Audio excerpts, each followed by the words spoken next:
TV serial गहना, जेवर या जंजीर की बात करें तो हाल ही में गहना ने परिवार के सामने बड़ा खुलासा किया है।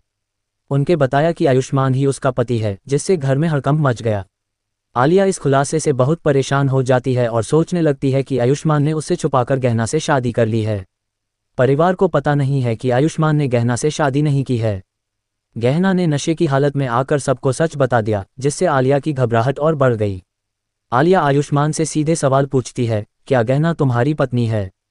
तुम्हारी शादी आखिर कब और कैसे हुई? आयुष्मान इस सवाल का जवाब देने में असमर्थ हो जाता है। वह किसी भी सच्चाई को सर रूप से नहीं कह पाता।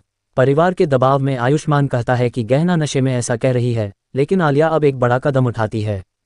वह आयुष्मान का हाथ पकड़कर चुनौती देती है कि अगर गहना उसकी पत्नी नहीं है और उसने गहना से शादी नहीं की है, तो वह उसकी मांग भर दे। आयुष्मान अब गंभीर दुविधा में है। एक तरफ गहना है, जो उसकी पत्नी के रूप में मौजूद है, और दूसरी तरफ आलिया है, जो अपनी मांग भरवाने की मांग कर रही है।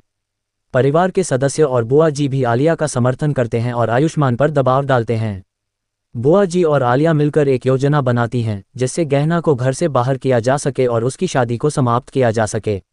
आयुष्मान की स्थिति बहुत कठिन हो जाती है, क्योंकि उसे गहना का सम्मान भी रखना है और आलिया की मांग का सामना भी करना है। आखिरकार आयुष्मान की सच्चाई का खुलासा करता है कि गहना ही उसकी पत्नी है और उनकी शादी सच्ची है। ये सुनकर पूरे परिवार को बड़ा झटका लगता है। अब आलिया और बुआ जी नए प्लान के साथ गहना को घर से बाहर करने की कोशिश करेंगे। क्या उनका नया प्लान सफल होगा? जानने के लिए हमारे चैनल को सब्सक्राइब करें।